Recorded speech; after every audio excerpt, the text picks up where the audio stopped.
Good day everyone, hope you're all doing really well. Let's talk about the current state of Stygian Onslaught in Genshin Impact and how it might potentially solve one of Genshin's biggest problems. Now in the past we've spoken a lot about Stygian Onslaught, and the quick TLDR on that is that effectively this game mode is all about promoting the current banner units, and it's a very poor return on investment. The juice is not worth the squeeze if I have to pay $6,000 plus just to get a chance to win some sort of weapon skin that's going to go away. I mean, there's obviously a lot of better ways to spend your money if we're going to be real honest. And in that regard, the current Stygian Onslaught is no different. I mean, obviously the crab boss here is all catered to Neuvillette and so on, as well as the rest of the bosses to the other banners. But what was interesting for me is that the crab boss here made me think this idea of having a bit of a little more of like a little bit of a mini game when you need to attack a boss is incredibly fun, because in this case, yes, whilst this boss is tailored for someone like Neuvillette, there are actually quite a lot of different strategies, even strategies involving anemo units, swirling hydro and stuff, that you can use to beat this boss. It's almost like the core objective is not just to stand in a circle, use a lot of abilities to beat up one enemy, but how you apply hydro to the different enemies, and if you apply too much but you don't apply enough damage, you can get a bit of a disadvantage if you... It's kind of interesting. It's a very interesting little mini game that we're actually playing here with this boss's mechanics, and this is the thing that's got me thinking. Genshin Impact's always had a bit of a problem because on the one hand, boss specific mechanics like these or mini games that the boss has obviously favors certain units, and taken to the extreme, like for instance like the Golden Wolf Lord, although in modern day Genshin he's not much of a problem, but back in the day he was really problematic because you wanted geo characters to beat him, and it then leads to a lot of frustration. Another frustrating boss is the Flying Dragon, where if you don't have Farina's pets to kind of go after it and chase it, it really gets annoying, because otherwise you then have to deal with the little pyro embers that lit up on the ground. And you can certainly tell that by giving boss specific mechanics and mini games, the game can become very fun, because this is a different way you need to interact with a boss apart from just ability spam.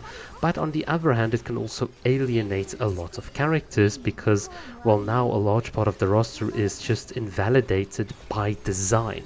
And similarly, like we've had as a problem for a long time in Genshin, if bosses don't have these specific mechanics, but if a large roster of characters can actually beat the boss, then the boss generally becomes very boring and stale to play against. So you lose out on a bit of that excitement and kind of strategic thinking that you can have.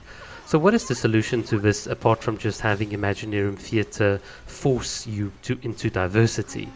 Well, in my mind, I think if you keep the current status quo but you add alternative clearing conditions, then this could be really fun. So for instance, here with the Whisperer of Nightmares, the core mechanic or gimmick is to do lunar charge or lunar reactions against him to break down his shield. But imagine there was an alternative clearing condition where you had to interact with the little mini wolves that he spawns in a bit of a different way that does not involve lunar reactions. In that sense, you can get two alternative ways of engaging with this enemy. Obviously, if you have the lunar reactions, you can get a bit of an advantage, and obviously if it's well designed, that advantage should be not too significantly better, but you should definitely be able to feel it. So let's say for two equivalent teams with the same amount of DPS per second, that advantage might just give you a 5-second advantage at most in terms of the clock, or something silly like that. I mean, this would obviously be something that we'd have to play test a lot, but or like in the Miliastro like sandbox. But from my perspective, that can make the game fun, because on the one hand, we get it. The gacha company wants to make money. They want to shill out different characters, and obviously they create mechanics and bosses to keep the game fresh and interesting, but it can also feel stifling if the mechanics are too specific. And it can also feel stifling if everybody can and their mother can beat the boss in so many bazillion different ways. And I think this is why a lot of people complained in the past of Xiangling and Xingshu and Ben at Impact, because you just use that and nothing else really mattered. So obviously Genshin has the solution, and we know what the solution is, but it can also be very difficult on F2P wallets, because now you're forced and stuck to get a lot of different characters, and everything that you've built in the past doesn't work as well anymore. And that's also a design dilemma for Hoyoverse, because they know if they keep on squeezing people, or if they make the game too stale, then they'll lose the balance of players and player interest, especially in this economy where there is a lot of genuine competition for Genshin Impact. So I don't know, what do you guys think? Do you think having more happen can be exciting and help solve the balance problem? Do you think it'll just add unnecessary complexity to the game? I mean, look, there's no real solution to this, but I must just say from my side, the current way of just shill impact for the latest banner units is something that I find to be a bit less fun than what we had in the past. Alright, those are my thoughts. Thank you for watching this short video. Cheers.